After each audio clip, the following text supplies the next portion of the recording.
Welcome to the Trump Breaking News Network, your daily source for up-to-the-minute Trump news. Join us today and every day. Here's today's news. This is TBNN. Trump's State Department anxiously awaits its future. By Julie Ioffe. Shaken up and set adrift, a foreign policy bureaucracy confronts the possibility of radical change. The flags in the lobby of the State Department stood bathed in sunlight and silence on a recent afternoon. "It's normally so busy here," marveled a State Department staffer as we stood watching the emptiness. "People are usually coming in for meetings, there's lots of people, and now it's so quiet." The action at Foggy Bottom has instead moved to the State Department cafeteria where, in the absence of work, people linger over countless coffees with colleagues. "The cafeteria is so crowded all day," a mid-level State Department officer said, adding that it was a very unusual sight. "No one's doing anything." As the staffer and I walked among the tables and chairs, people with badges chatted over coffee, one was reading his Kindle. "It just feels empty," a recently departed senior state official told me. This week began with reports that President Donald Trump's budget proposal will drastically slash the State Department's funding, and last week ended with White House advisor and former Breitbart head Stephen Bannon telling the attendees of the annual Conservative Political Action Conference that what he and the new president were after was a deconstruction of the administrative state. At the State Department, which employs nearly 70,000 people around the world, that deconstruction is already well underway. In the last week, I've spoken with a dozen current and recently departed State Department employees, all of whom asked for anonymity either because they were not authorized to speak to the press and feared retribution by an administration on the prowl for leakers, or did not want to burn their former colleagues. None of these sources were political appointees. Rather, they were career Foreign Service officers or career civil servants, most of whom have served both the Republican and Democratic administrations, and many of whom do not know each other. They painted a picture of a State Department adrift and listless. Sometimes, the deconstruction of the administrative state is quite literal. After about 24 career staff on the 7th floor, the State Department's equivalent of a C-suite, were told to find other jobs, some with just 12 hours notice. Construction teams came in over President's Day weekend and began rebuilding the office space for a new team and a new concept of how state's nerve center would function. This concept hasn't been shared with most of the people who are still there. The space on Mahogany Row, the line of wood-paneled offices including that of the Secretary of State, is now a mysterious construction zone behind blue tarp. With the State Department demonstratively shut out of meetings with foreign leaders, key state posts left unfilled, and the White House not soliciting many department staffers for their policy advice, there is little left to do. "If I left before 10 p.m., that was a good day," said the state staffer of the old days, which used to start at 6:30 in the morning. "Now, I come in at 9:15, and leave by 5:30. The seeming hostility from the White House, the decades of American foreign policy tradition being turned on its head, and the days of listlessness are taking a toll on people who are used to channeling their ambition and idealism into the detail-oriented, highly regimented busy work that greases the infinite wheels of a massive bureaucracy. Without it, anxiety has spiked. People aren't sleeping well. Over a long impromptu lunch one afternoon, "I can meet tomorrow or today, whenever. Do you want to meet right now?" The staffer told me she too has trouble sleeping now, kept awake by her worries about her job and America's fading role in the world. "I used to love my job," she said. "Now, it feels like coming to the hospital to take care of a terminally ill family member. You come in every day, you bring flowers, you brush their hair, paint their nails, even though you know there's no point. But you do it out of love." Don't miss. 1A. U.S. Air Force weapons load crew assigned to the 33rd Aircraft Maintenance Squadron loads a live GBU-12 into an F-35A January 18, 2017. At Eglin Air Force Base, Florida. U.S. Air Force to send F-35 to fight ISIS, in a few years. An F-35 Lightning I. Here's how the cost of each version of the F-35 is changing, in 4 charts. The Boeing and Saab pilot training jet flies for the first time on December 20, 2016, in St. Louis. A new military jet flies just 1 year after it was designed. Watch, can a comparable Super Hornet steal orders from the F-35C? Russian tanks T-90 drive through the Red Square during the Victory Day Parade, which commemorates the 1945 defeat of Nazi Germany in Moscow, Russia, Monday, May 9, 2011, with a display depicting the Order of the Victory in the background.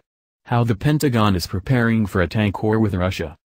Some try to conduct policy meetings just to retain the muscle memory and focus, but, said another department employee, in the last couple months, it's been a lot more sitting around and going home earlier than usual. Some wander around the streets of Foggy Bottom, going for long, aimless lunches. I'm used to going to 3 or 4 interagency policy meetings a week, the employee added, referring to the meetings in which policy is developed in coordination with other government departments. I've had exactly one of those meetings in the last 5 weeks. Even the torrent of interdepartment email has slowed to a trickle. The State Department staffer told me that where she once used to get 200 emails a day, it's down to 24 now. Not since I began at the department a decade ago has it been so quiet, she said. Colleagues tell me it's the same for them. A lot of this, the employee said, is because there is now a much smaller decision circle. And many state staffers are surprised to find themselves on the outside. They really want to blow this place up, said the mid-level State Department officer. I don't think this administration thinks the State Department needs to exist. They think Jared Kushner, Trump's son-in-law, can do everything. It's reminiscent of the developing countries where I've served. The family rules everything, and the Ministry of Foreign Affairs knows nothing. Right now, those I've spoken to in the department seem to know very little about what's going on. The staffer told me that she finds out what's going on at state from the news, which she spends all day reading because, after years of having her day scheduled down to 15-minute blocks, she has nothing else to do. And even the news itself isn't coming from official sources. There hasn't been a State Department press briefing, once a daily ritual, since the new administration took over 5 weeks ago, though they're scheduled to resume March 6. These briefings weren't just for journalists. They also served as a crucial set of cues for U.S. diplomats all over the world about policy priorities, and how to talk about them. With no daily messaging, and almost no guidance from Washington, people in far-flung posts are flying blind even as the pace of their diplomacy hasn't abated. Meetings are happening, said one American diplomat stationed abroad, but it is noticeable that we're not having press briefings, which makes it hard for ambassadors waiting to take cues. We're able to echo what Mattis, Tillerson, Pence say. But we're still not there in aggressively promoting president's agenda. Other American diplomats, especially those in geopolitically sensitive posts, find themselves going on old, Obama-era guidance because no new guidance has been issued. But the diplomacy goes on, said another American diplomat abroad. People notice a very little change in our position, the diplomat said. And we don't always know where the administration is or is going to be, so you operate on old guidance until Washington takes a new position. We're largely taking our cues from the President, Vice President, and Secretary Tillerson's remarks and from reading the Spicer briefings, referring to the daily briefings of White House Press Secretary Sean Spicer. We are watching the news and seeing how quickly we can get our fingers on the Spicer transcripts, the diplomat said. When Rex Tillerson finally arrived in the building, members of the department I spoke to had very high hopes for him. People wanted to like him.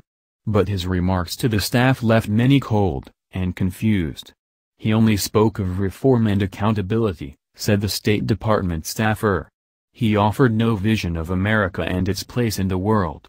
He also spoke of protecting missions abroad, which some read as a gratuitous reference to Benghazi. It landed like a thud, said the staffer.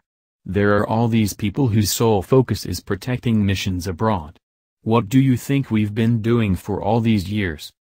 The fact that there hasn't been a Deputy Secretary of State nominated, and that many undersecretary slots sit empty, is also unnerving to a bureaucracy used to relying on a strict hierarchy to get things done. Not having a deputy is going to become a problem real soon, the staffer said. The world has been pretty quiet, but it won't stay that way. She and others I spoke to worry about the optics of Tillerson flanked by empty seats during his meeting in Bonn, Germany, with Russian Foreign Minister Sergei Lavrov, who was accompanied by a dozen aides. All these details send signals that other countries' leaders and diplomats pore over for indications of potential policy changes. With the Chinese, protocol is policy, said the mid-level state officer. We're sending signals that are potentially damaging the relationship in ways we can't anticipate. It also worries some state employees that Tillerson was unable to name his own deputy. His choice of the neocon Elliot Abrams was vetoed by the White House because Abrams had criticized Trump, and many in Foggy Bottom saw it as yet another signal that they and their secretary were being downgraded. It's troubling that his first battle with the president, he lost, said the state employee. If he couldn't even bring in his own staff member, it's concerning for future issues. On Tuesday, Trump confirmed their fears, telling Fox and Friends that there was a reason he wasn't filling certain government posts. In many cases, I don't want to fill those posts, they're unnecessary. But while senior state appointees have yet to be appointed, other staff has been showing up. The Office of Policy Planning, created by George Kennan after World War II, is now filled not just with PhD.s, as it once was, but with fresh college graduates and a malpractice attorney from New Jersey whose sole foreign policy credential seems to be that she was born in Hungary. Tillerson's chief of staff is not his own, but is, according to the Washington Post, a Trump transition alum named Margaret Peterlin. Tillerson is surrounded by a bunch of rather mysterious Trumpistas, said the senior state official who recently left. How the hell is he supposed to do his job when even his right hand is not his own person? One State Department employee told me that Peterlin has instructed staff that all communications with Tillerson have to go through her, and even scolded someone for answering a question Tillerson asked directly, in the meeting. Peterlin did not respond to request for comment, but former Newt Gingrich aide and State Public Affairs Senior Advisor R.C. Hammond clarified that the malpractice attorney was the White House liaison to state, and denied that Peterlin had issued such instructions or admonishments, or that the State Department was slow and listless. The place is humming, he said. He and his staff pointed me to, among other people, Christian James, who is the Arabic language spokesperson for State's Bureau of Near Eastern Affairs. He is busy. He spends a lot of time fielding questions from the Arabic language press. Even though we haven't had a press briefing since January, we still get a lot of inquiries, he said. There's still a lot going on, and we have to respond. In the absence of a press briefing, staffers are now winging it, trying to interpret for their questioners what the American president meant when he seemed to toss overboard the idea of a two-state solution. This actually came up yesterday, James said. An Egyptian channel wanted me to go on air and talk about this. So, using the 2 pages of guidance put out by the press officer on the Israel-Palestine desk, James told them that, whatever the two sides agree on, the United States is committed to finding a solution to this, that we're going to be involved in the process. It's about telegraphing that the U.S. is committed and not getting into the nitty-gritty, and talking in more general terms until something more specific gets developed. Michelle Bernier-Toth, who runs overseas services for American citizens abroad, meanwhile continues to monitor the world for crises that might affect U.S. citizens and make consular services for them even more efficient, but she told me that she didn't need guidance from the White House or even the Secretary of State. What we do, we just keep on doing it, she told me. We're very much a heart that keeps going. The consular side is law-based, so that's our guidance. A State Department public affairs officer was on the line with us when we talked. Another public affairs officer was also on the line when I spoke to Paco Palmieri, a career Foreign Service officer and the acting Assistant Secretary for Western Hemisphere Affairs. Palmieri has had plenty to keep him busy, from Tillerson's meeting with a Brazilian foreign minister in Bonn, Germany to his trip to Mexico. But he is an acting assistant secretary and he doesn't know how long it will take for a political appointee to take his place.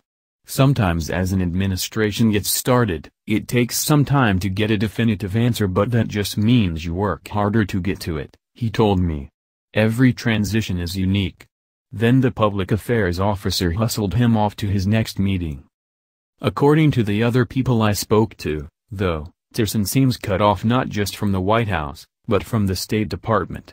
The guidance from Tillerson has been, the less paper the better, said the State Department staffer. Voluntary papers are not exactly encouraged, so not much information is coming up to him. And nothing is flowing down from him to us. That, plus the absence of undersecretaries and assistant secretaries, means there's no guidance to the troops, so we're just marking time and responding. Many in the State Department openly acknowledge that the department is bloated, that it is at times inefficient and redundant.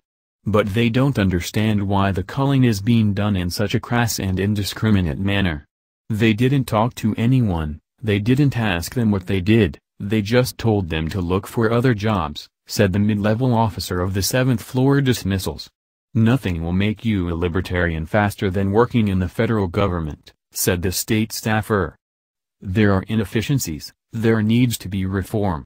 They certainly have a right to staffing, or lack of staffing, the staffer said of the new administration.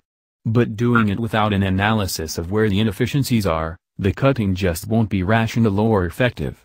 It just creates ill will. The last month, the staffer said, has been a very deliberate stress test.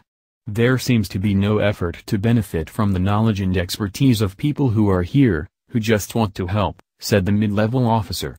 Instead, they see the White House vilifying them as bureaucrats no one elected, and it all seems, the mid-level officer said, symbolic of wanting to neuter the organization. This is probably what it felt like to be a British Foreign Service officer after World War II, when you realize, no, the sun actually does set on your empire, said the mid-level officer. America is over. And being part of that, when it's happening for no reason, is traumatic. That's the news. Join us here every day. Be sure to subscribe and click the bell. See you next time. This is TBNN.